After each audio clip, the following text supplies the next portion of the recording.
Welcome to The Dirt and the Divine. I'm Krisha Young, your host, executive growth strategist, author, and advocate for living a fully aligned and unapologetic life. This podcast is built on the philosophy that every beautiful life has its roots in both the messy and the magnificent. Here we share raw and real stories from incredible individuals who face life's toughest challenges head on. They dug deep into their souls and took radical personal responsibility for their lives. They didn't run and hide from their struggles, and they explored their emotional landscapes, owned their experiences, and emerged authentically living in joy and alignment. Through these conversations that I'm having, my hope is to inspire you to think, wow, if they went through all of that and found happiness, so can I. This space is about embracing the journey, the dirt, and the divine, because together they shape a life worth living. Please note that this podcast is for general discussion only and is not a substitute for therapy, legal, or professional advice. So let's get started. So today's topic, we're going to talk about reclaimed forgiveness, freedom, and fierce living. My guest here today is Abigail Rebecca. She empowers women to be iconic. As a human design business mentor, EFT alchemist, stylist, and international speaker, she has over 29 years experience mentoring seven-figure visionaries, from Fortune 500 executives to mission-driven entrepreneurs. She's worked with top brands like Disney, Royal Caribbean, and Soho House, helping them amplify their presence, expand their impact, and grow wealth. Her mission is to help female entrepreneurs rise as iconic leaders, fully seen, expressed, and aligned. Using human design, deep energetics, and strategic guidance, she supports women in stepping into magnetic visibility, scaling with ease, I love that, and attracting high-level opportunities for lasting success. Hello, Abigail. How are you? Hi, Krisha. I'm really good. Thank you. Thank you for doing my bio justice. Yeah, it's amazing. I'm so excited to hear your story, and what I love about where you are professionally today is really holding very strong, powerful space for strong, powerful women. So I really want to help impart your wisdom there, in this episode for anybody, watching and listening. But before we get there, I would love for you to share your story. Like what happened? Where did you come from? How did you get to where you are today? We'll dive into a little bit of that forgiveness topic, and then I want to end it on like our super high, like empowering note. That sounds good. Yeah. Yeah, I'd love to share. Thank you. So, as you can see by my introduction, I'm all about empowering women and really about helping women to uncover their inner iconic goddess, like zone of genius, and do that with confidence and be able to stand up and speak and share their truth and share their point of view without the worries about being judged, being criticized, being rejected. And the reason that I'm so passionate about that is that I was raised to be very disempowered as a woman. I was raised in a religious cult and I was raised to be subservient, especially subservient to men. I wasn't allowed to have an opinion. I wasn't allowed to challenge anything.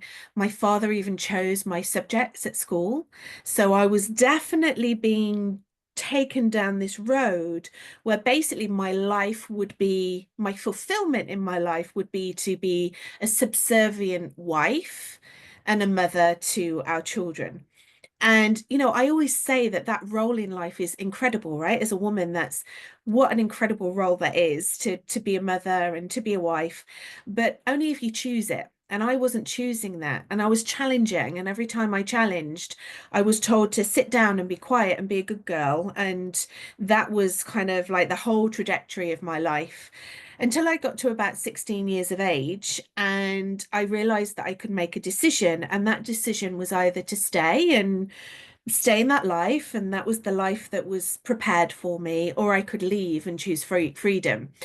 And I decided to leave and choose freedom. And You know what, looking back, many people ask me, oh my goodness, to make that decision at 16 years old, that was a huge decision to make. And to be honest with you, I look back at it now and I think, oh my goodness, I was so brave. And actually, it was really scary because I'd been brought up to believe that if I did anything to disobey the laws that I was living in, that not only would I lose my friends and family, but also, I would die in the end of the world. And there's a lot of fear that was fed into me from a young age. So I look back on it now and I feel that I was really brave, but actually at the time, I just wanted my freedom. I just wanted to get out. I wanted to be able to express myself. So that's when I left. Just like that, I lost my friends, I lost my family, I lost my whole community. Traveled the world for a good number of years and got some lots of experience traveling the world and meeting different people and having different experiences, and then started a very successful role as a senior leader within corporate, and training other or responsibility for training other leaders in their leadership.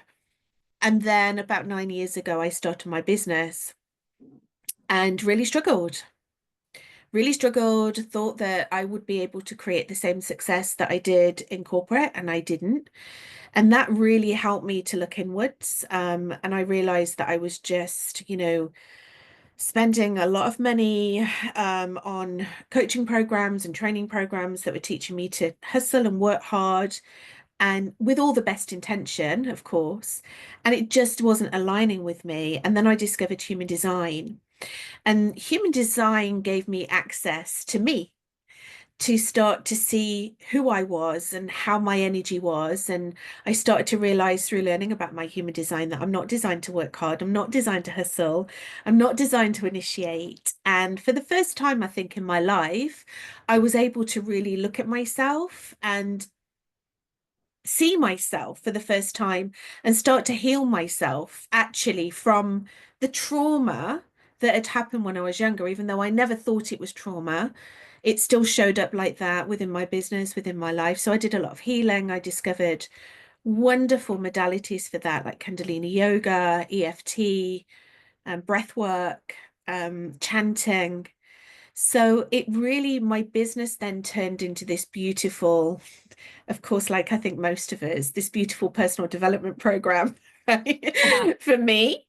Um, I really thank human design for giving me access to that. So now I as I'm still on my healing journey. Of course I am, and still on my growth. We continue to grow and expand just as the universe does.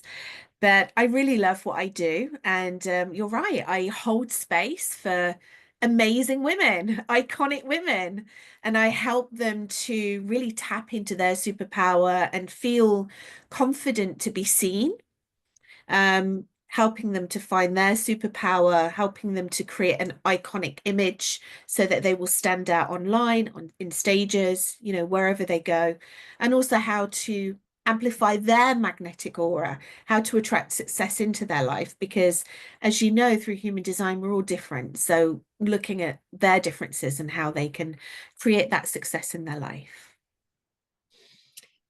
Thank you for sharing all of that. There's a lot of nuggets and a lot of like offshoots where we can go from this. And first of all, I wanted to acknowledge your growth and your expansion and thank you for doing the work, right? Because what you've done is experienced something that was really challenging and then alchemized it. And for anybody who doesn't really understand what that alchemize word means, it's like turning lead into gold or whatever. It's like turning something that is one form and making it some other form. And that's precisely what you did. And I want to get into like the forgiveness part. Like, how did you get through that? Because in our pre-interview, we talked about that piece. But before we get there, I just want to highlight the fact that you had these experiences as a child that shaped your way of thinking and seeing the world.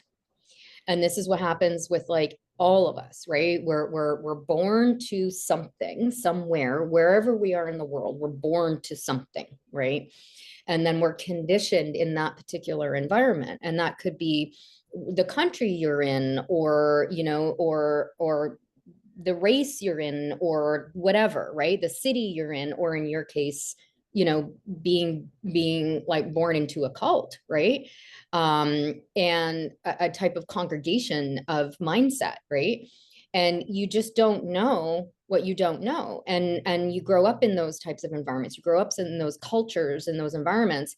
And it's like, until you, I think some of us are born with an innate, like, what the huh about our environment. Like, I know I was like, this makes no sense to me, from when I was like a little girl, but I didn't know any different. But because I had that, I was able to see other environments and be like, no, I want that environment. That seems healthier. That seems better. You know, like that, this is weird. I don't like this.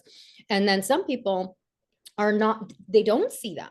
They see the environment that they're in as like, this is amazing, this is life, this is how things are. And that's how certain scenarios or cultures or whatever are continuously perpetuated over and over and over again. And then it takes people like you and me to bust through and say, no, no, no, no, no, no, this is not okay. Like, and here's why this is not okay: because there's a lot of repression, suppression, a lack of freedom, a lack of expression, you know, and a continuation of trauma that doesn't really actually need to be there. So kudos for you for busting through that and being one of the souls on this, in this lifetime, like breaking through that. I just wanted to like acknowledge that in you, and say thank you for doing that. And because you were able to do that, now you can hold space for very powerful people. I think that's how powerful people can work with powerful people, because there is that like expansion that's happened to say, oh, that's nothing. I've been through something here. Like, I can hold you in this, right? Yeah. There's a couple little things here that I wanna touch on, and so we can loop back on afterwards. First of all, you're a projector in human design, and this podcast is now this season, for whatever reason, turning into a human design podcast. Is Um, it? oh my gosh, like Good, everybody I'm good. talking to, it's like, this is what we're talking about. And maybe because the message needs to get out there more and more and more. And I'm a Yeah, huge advocate for it too, right? Like, it changed my life as well. yeah. Um, and anyhow, so you're a projector, and so your role isn't to hustle. It is to guide. It is to be the wise one who knows all the things and sees all the things, and you know, imparts that wisdom on the rest of us when we're like, we don't know what's going on. Like, I do. Are you gonna ask me or not? No, yeah. I'm just waiting to be invited. I'm just Just over waiting. here. And us generators and everybody else are just like bang, bang, bang, bang our heads against everything.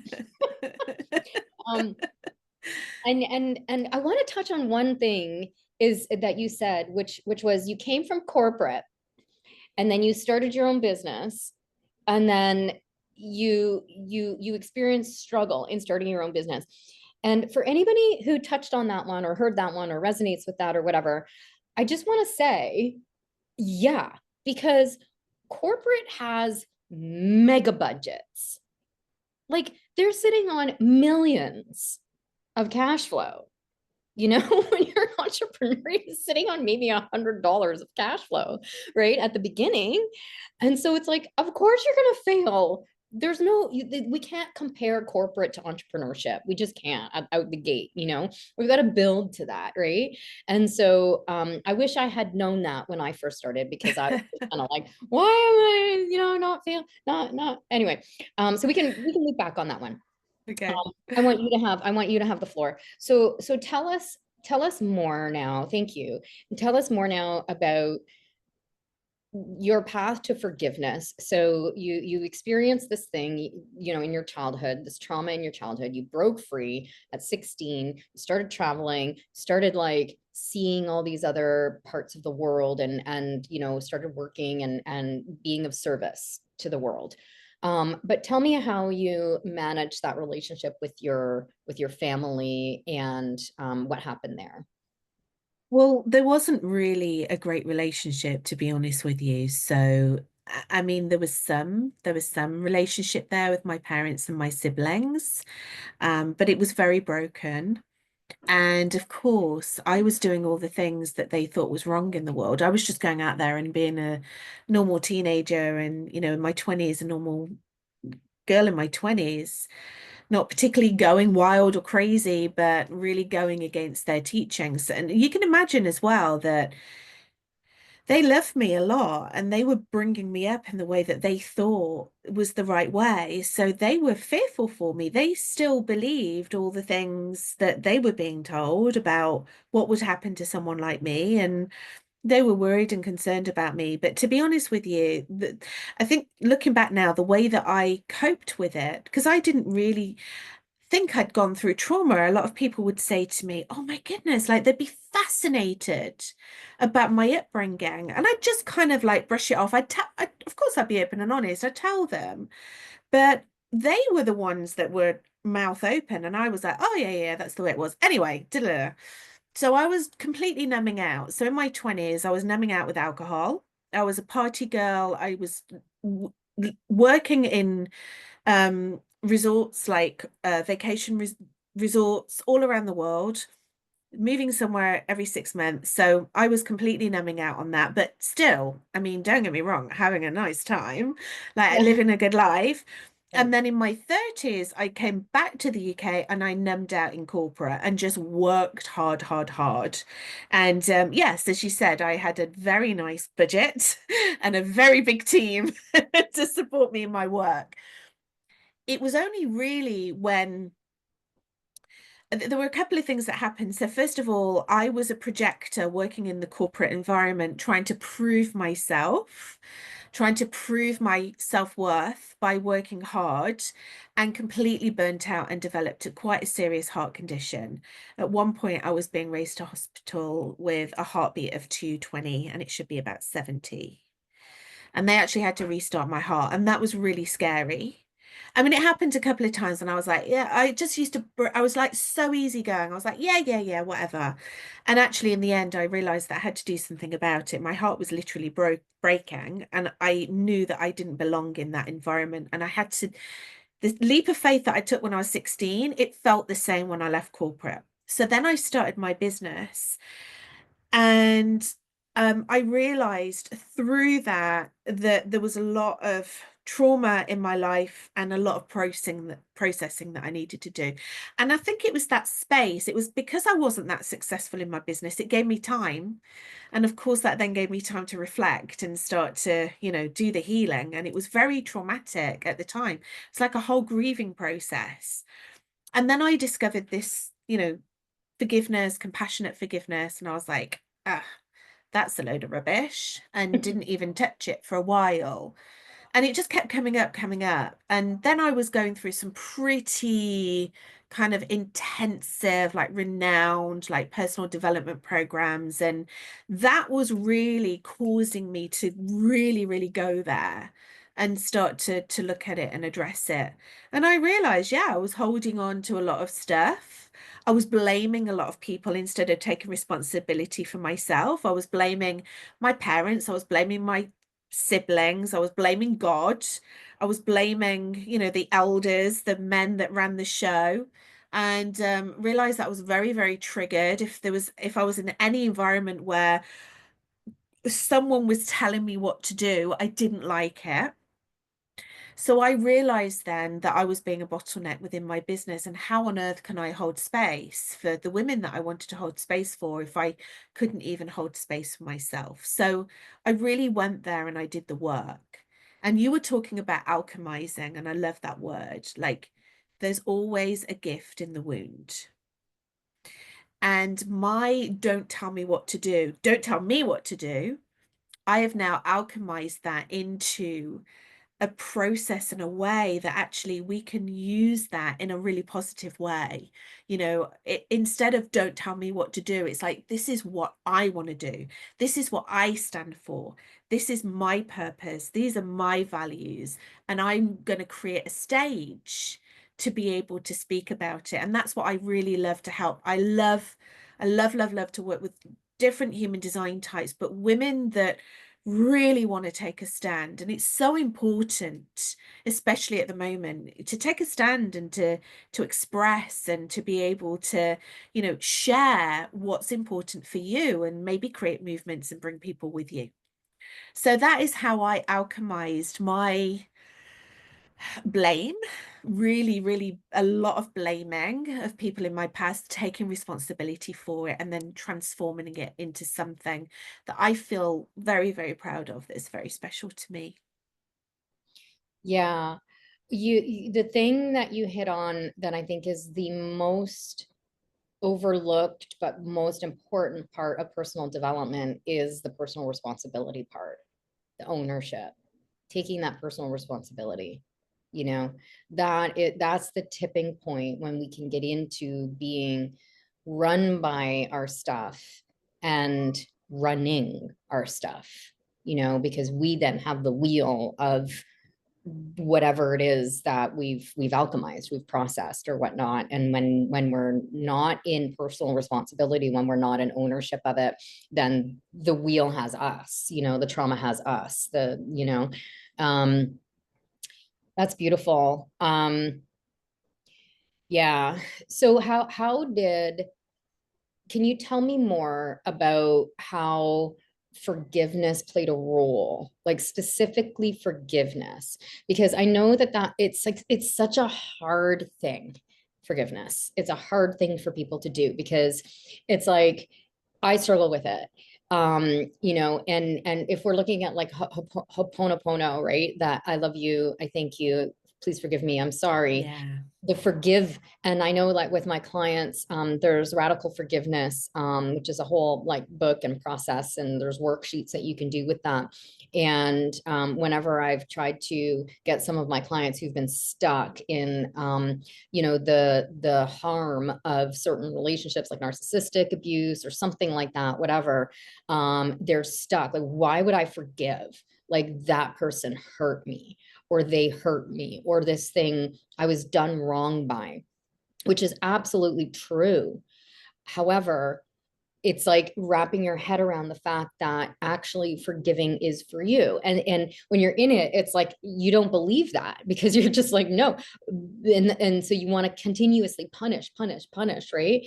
But it really is the alchemy. It really is the balm. It really is the thing that heals you. But it is one of the most difficult things. Can you talk a little bit more about Mm. that specifically? Yeah, of course. It's a really touchy subject. It's difficult, right? Because everyone's different as well.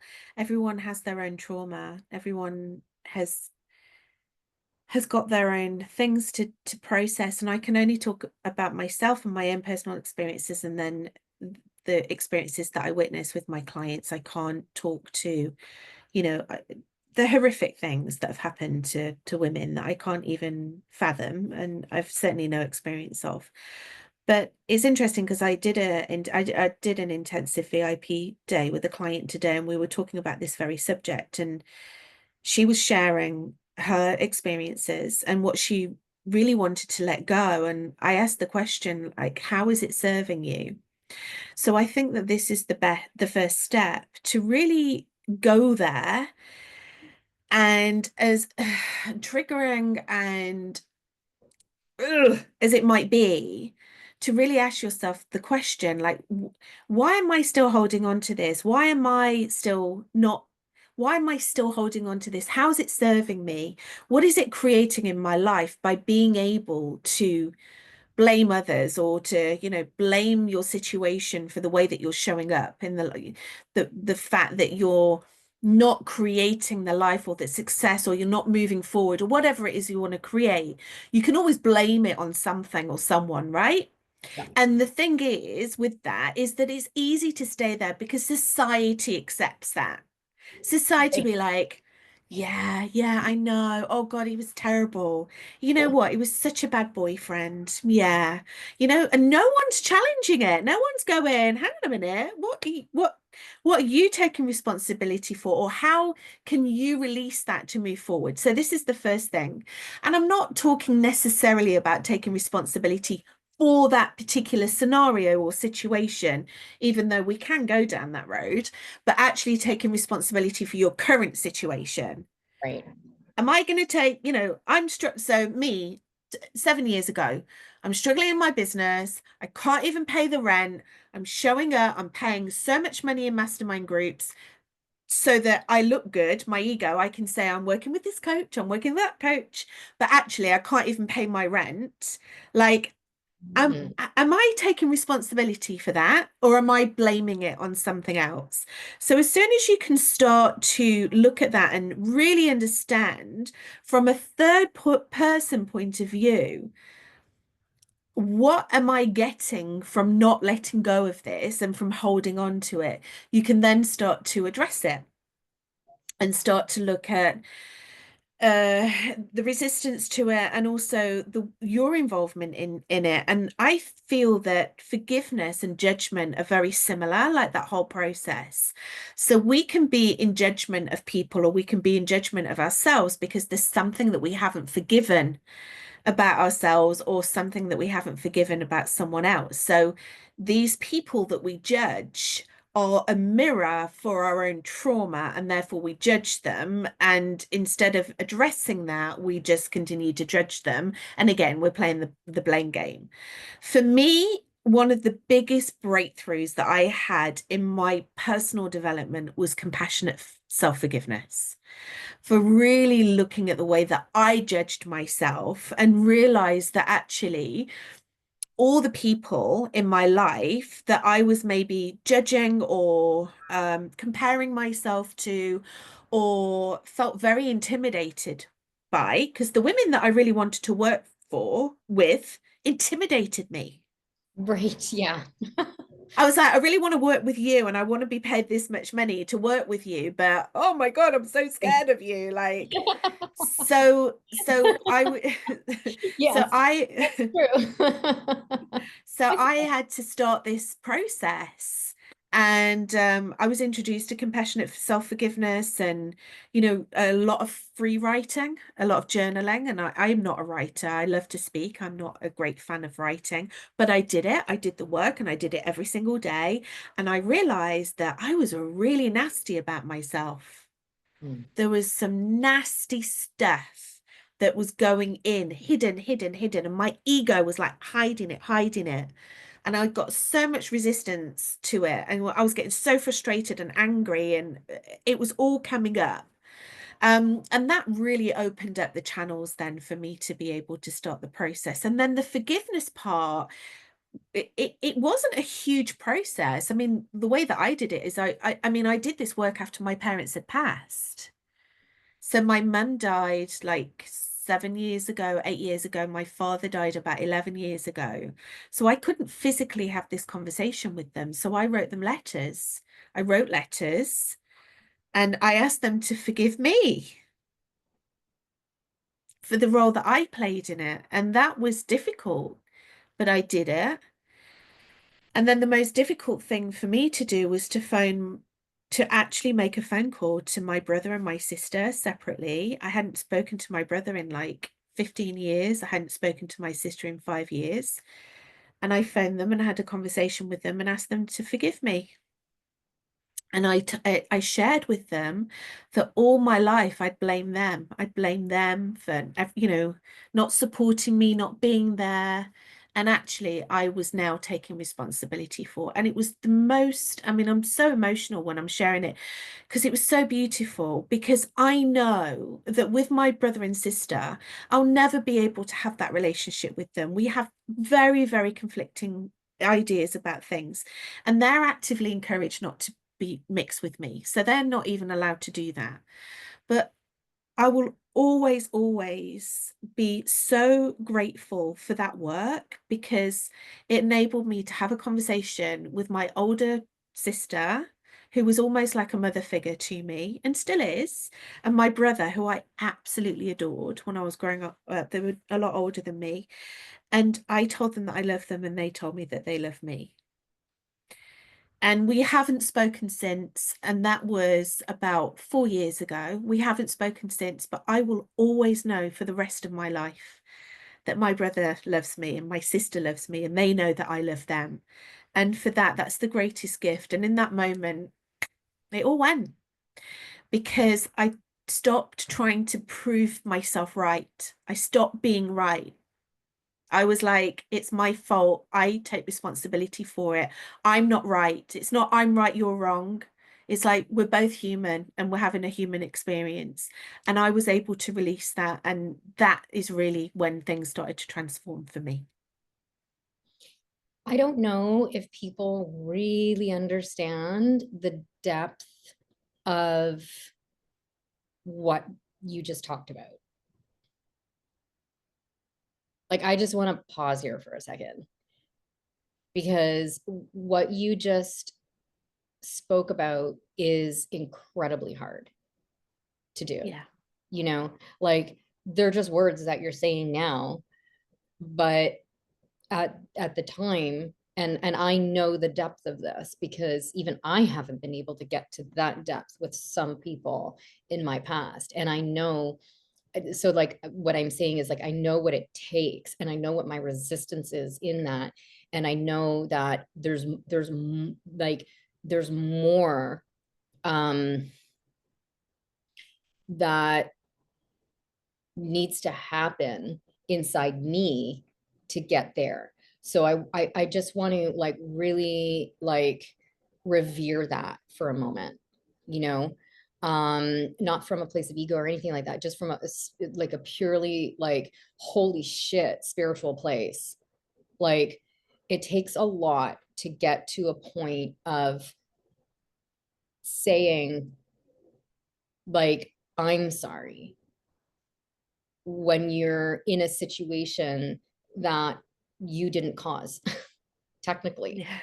Yeah. technically you didn't cause that, you were born into it, right? But they also didn't cause that, they were born into it too, right? And so you were able, this is like the ultimate spiritual thing that we can get to, is to be one love, to see things from a place of pure absolute love with people. And I just like, I really commend you for that. Thank you for doing that work. Thank you for doing that work. Thank you for paving that path forward so that other people can get there as well, you know. And it is not easy. It's not easy, you know. However, that if we loop back to just Ho'oponopono for a quick second, you know, because there are those four phrases: I love you, I thank you, please forgive me, I'm sorry. And what I notice is in that please forgive me, it softens you. It softens you, you know? It's like I'm sorry. Please forgive me for my role in this. It really softens you.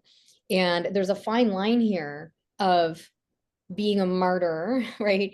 Mm. And taking blame because you're people pleasing and you're afraid people are gonna leave, or you know what I mean, like you're going into trauma with it. We don't want to go there. Yeah. Right? This is about, it's a higher, I don't like higher lower or whatever in hierarchy, but it's a different flavor of that we're looking at here, of like that self-forgiveness. You called it compassionate self-forgiveness, you know, like blaming or holding others accountable, there's a time and a place for that, for sure. But then at some point it can turn on us and it can turn toxic. And then it's like we're not really getting anywhere because we're like, the reason why my life is shit is because of that, you know? And then like we're not actually really like making something of our lives, but we feel like we are somehow in there.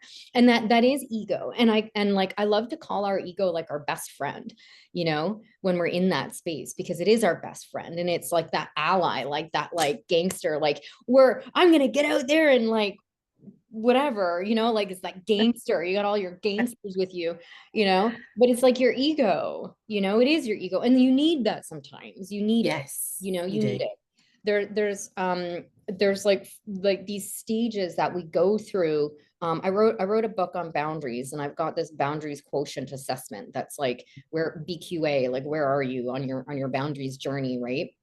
And I find that at the very beginning of a journey, you don't even know that a boundary's been crossed. You're oblivious to it. Something might not be right, but you're just like, whatever, I don't know. And then you start to come online of it. And you're like, wait a minute, I think that was a boundary, but I don't know if that was a boundary, but I think that was a boundary. And then the third phase is where you're like, you MF, you crossed a boundary, like screw you, blah, blah, blah. And like, that's when that gangster ego comes up and is just like, how dare you. And so we kind of need that in a way so that we can like really become aware of what's not right, what's not Yeah. working. This is not working. This was not okay. But then there's a fourth stage, which is what I call the gracious no, right? It's being gracious in it. And that's what you're talking about, is like this graciousness, this like, that was not okay. That was not okay, but I'm okay with it not being okay. And I'm okay with where I'm at. And I'm okay with saying no to the scenario, but not making you wrong, or not continuing to make you wrong for that scenario, which is it's such a release. Yeah. Just releases, it cuts that cord and just allows you then to like soar. So then at that point, that's when you started to soar, I'm assuming, when Yeah. I that mean, yeah, off, significantly. Yeah. Because it had all gone. it's gone. It There's all no, gone. Yeah. And also for me to be really effective in my work, like the work that I do in guiding the women that I do, the work that we all do, the work that you do, it's really about it's really important for us to see someone else's point of view. So, and again, this isn't, it's stopping the I'm right, you're wrong, and really being able to embrace other people's point of views. It's how we all grow, and it's how you can deeply appreciate someone, be compassionate about someone. And once you can intuitively tap into that, you can then guide them through a process. Well, through that whole process with my brother and sister, for example, I realized that I did play a part in it because I left. It's right. not, I left. That was my decision. No one made me do it. I decided. And I was thinking about their reaction to that and how terrified they must have been. I was their baby sister. And I Yeah. was leaving a safe space and going out into the wide world where it was terrible and everyone was evil. And that's how we've been brought up, to fear the world. So I did that to them by leaving my action. So I had to take responsibility for that. So what that enabled me to do was see their point of view. And that then gave me access to be able to do that with other people. Now, does that mean that I agree with what they're doing? No, maybe not. Do things align with my values? No. But it helps me to be able to see someone else's point of view, even if that completely goes against my values and my belief. At least I can see their point of view. And with my clients, of course, we're aligned. We share the same values. So that means I'm with someone, shared values, aligned, and I'm able to help hold a space for her and to understand her point of view. And that way I can lead her through the process. That was very valuable to me in my role. So doing that with my brother and sister and my parents and going through that process not only healed me, it also really strengthened my leadership and the way that I show up in my community and with my clients. Oh my gosh, a hundo P. Yep. Because now you're just like what I love about this work is it makes you genuinely unshakable, not egoy unshakable. Like, you can't mess with me, yo. That's you and your egos, all your best friends being all gangster. Versus, you can't be shaken when you've gone to the depths within yourself and been able to then face all of that internal, like, stuff And then that's what makes you so great at being able to hold powerful space for powerful women. Yeah. Yeah. And you know, the thing the need to be right thing is also like that's a thing. That's a thing. Well, Um it's still a thing with my partner. I mean, we're you know, I mean like you are. this is not gone away. Like it's still a thing. He's like, I, and we're very aware of it. And he's yeah. like, "Are you trying to prove yourself right?" And I'm like, "Yeah, okay, Yeah. okay, okay, yeah." Like it's vice versa. And we can be playful with our partners a little bit and be like, but I am right. Yeah, exactly. What are you talking about? We I am can talk right about it all day, but you'll still do it because I'm right.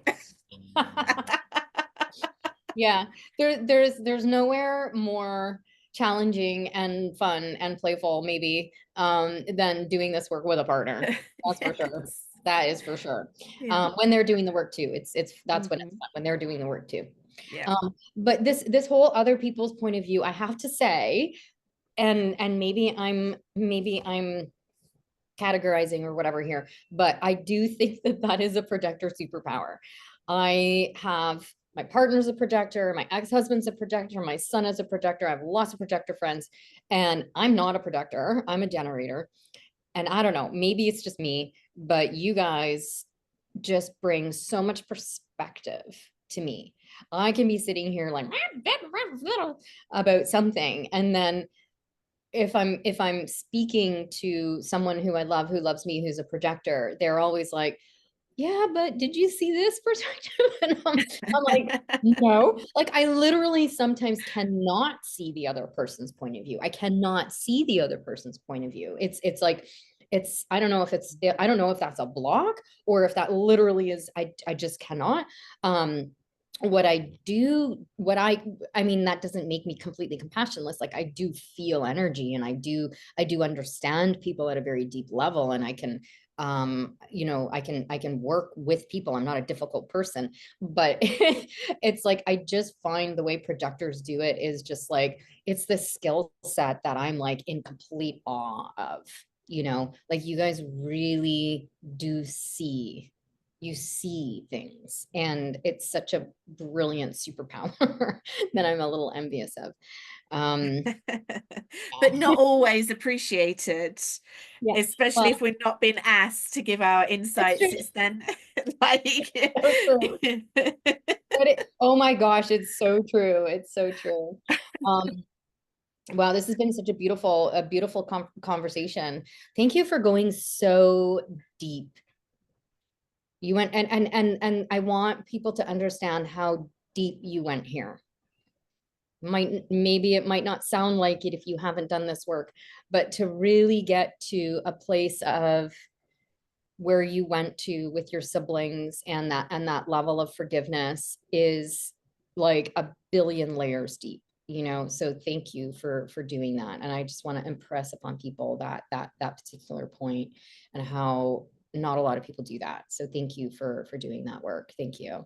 you're welcome. And you know, it's because you're an incredible host as well, and you held a space for me to be open up in that way. So thank you to you as well.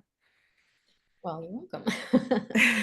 um the we've just got a couple of minutes left here, and let's swing it around a little bit into um like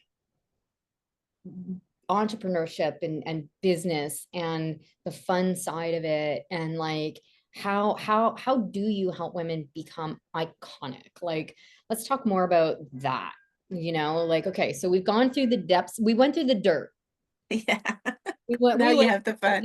right. Let's go into the divine. You know, like Yeah. what is divinity in this case? Like what is iconic? Like what is this thing that you know, women have the potential for, you know, when we can go into these depths and come out on the other side. Like what kind of businesses can we have? Like what kind of relationships can we have? Like what are some things that we can have on the other side of going into this and then coming out? You can have anything you want. Oh, Just create it. And we are incredible creators. We're the most amazing creators. We birth children. right? Like we Yeah, we are the create mother. humans. Yeah, We gotta make really. Here you go. humans. Here's a human. There you go.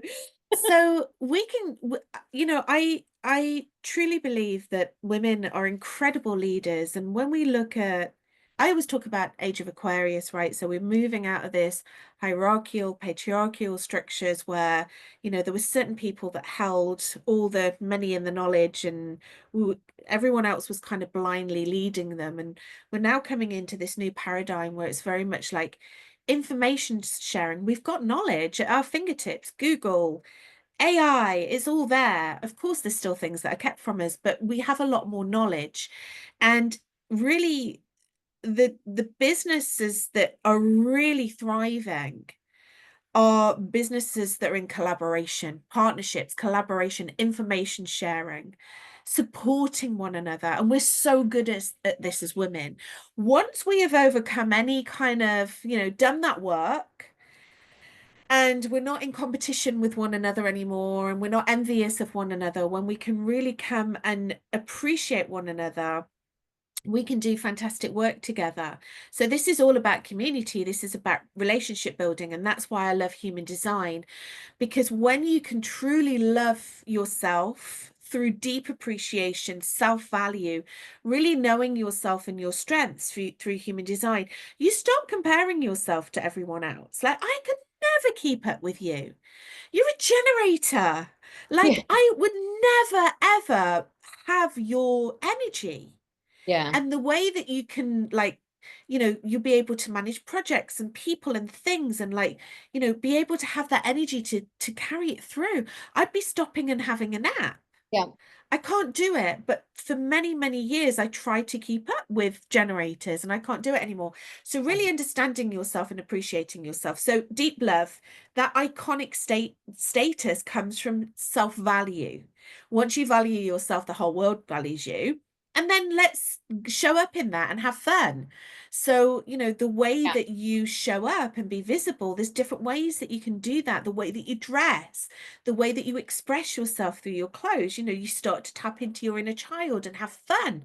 Dressing Mhm. up box. What can I wear? What stages can I speak on? What can I speak about on social media? Let's go and have a photo shoot. Let's remove any of the shame about my body and show up in a photo shoot and have fun. And let's not just have the photo shoot. Let's take videos of it, and really fully expressing ourselves in that way. And what that does is it magnetizes your clients to you. Once you can really stand in your power with all the knowledge that you've accumulated and experience that you've accumulated throughout your life, you really know what your values are, you know who your clients are, you know what your mission is. You can then stand there as an authority in your field, and people will start to be magnetized to you, dependent on your human design type. And again, I always bring it back to human design, your strategy. So for me, waiting to be invited into things, I magnetize opportunities through to me to be invited into things.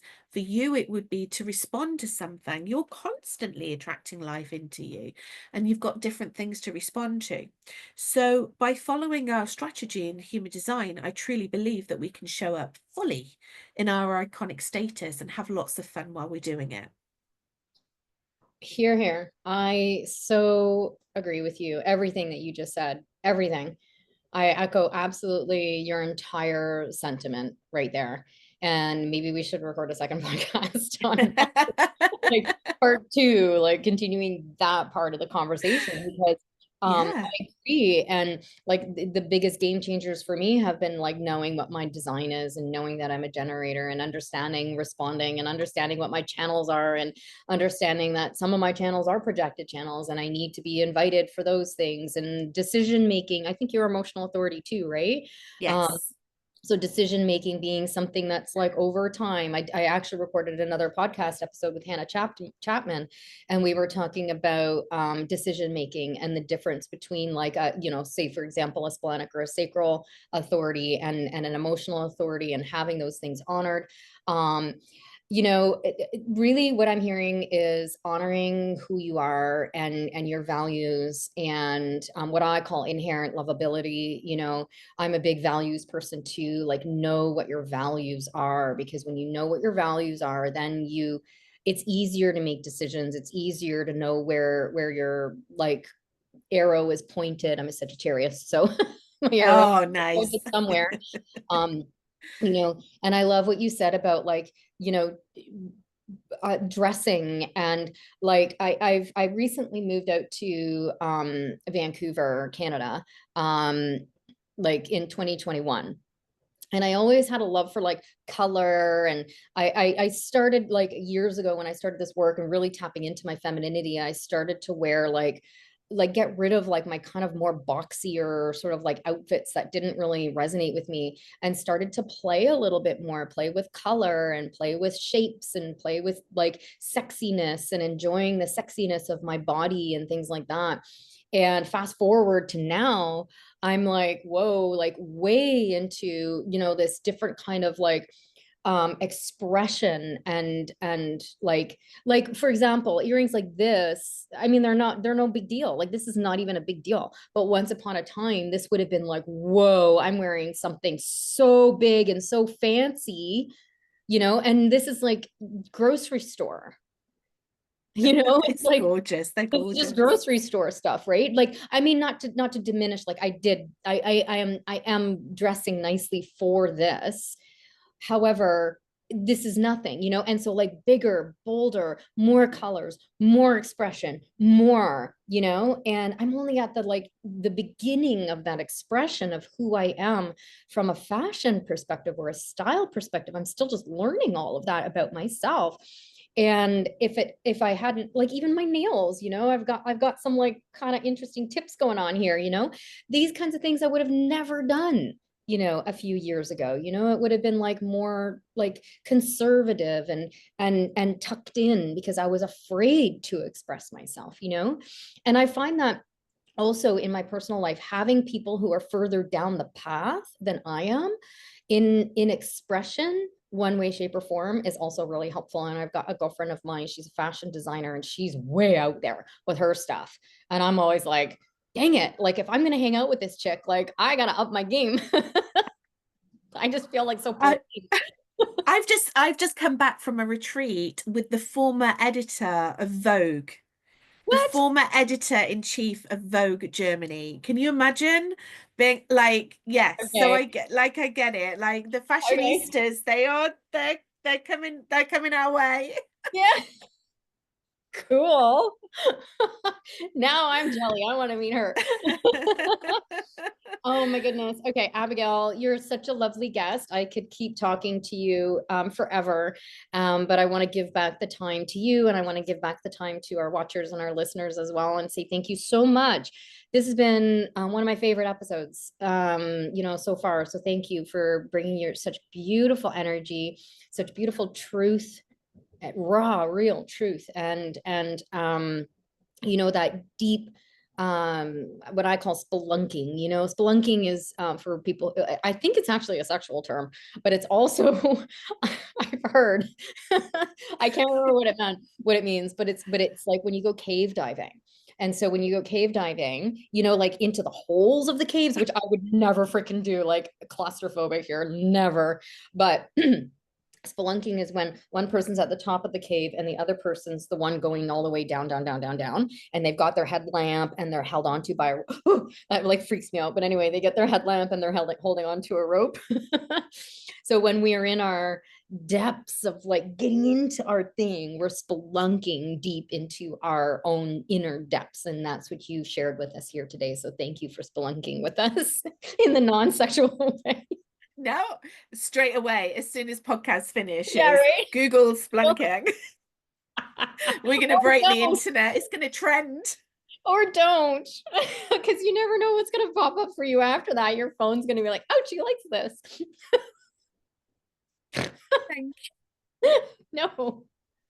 goodness. Thank you so much. Thank you. Thank you. I've just had such a wonderful time, and thank you for inviting me on. Of course. I would love to officially invite you on for a second iconic conversation if you're open to that. I would definitely be open to that. That will be a pleasure. Where That's great. Where can people find you? Best place, my website, abigailrebecca.com. There's loads of resources on there. I hang out on social media, mostly on Instagram, the Visibility Goddess on Instagram, and I also have a YouTube channel. So if you want to find out more about human design, my YouTube channel is also called the Visibility Goddess. You can find loads and loads of free resources on there. So yeah, have a little look, and you can always reach out to me and let me know what you think. Wonderful. Thank you. And I love that you were able to get the visibility goddess. That's sweet. Good for you. Yeah. Thank you. Thank you so much, Abigail. And thank you to those of you who are watching and listening to The Dirt and the Divine. I hope you found this episode as empowering and fun as I did. Please share with your friends and people who you think could benefit from this episode. Please subscribe. Please leave a review if you think that this has been awesome. And if you want to learn more about me and my coaching, you can go to krishayoung.com. You can follow me on Instagram at the Krisha Young because it's iconic, and LinkedIn and Facebook. And I also do human design readings as well. And so if you want my flavor on that, feel free to reach out. If you want Abigail's flavor on that, please reach out to her. Thank you so much for being here. I really appreciate you being part of this community, and we'll see you on the next episode. Thanks, Abigail.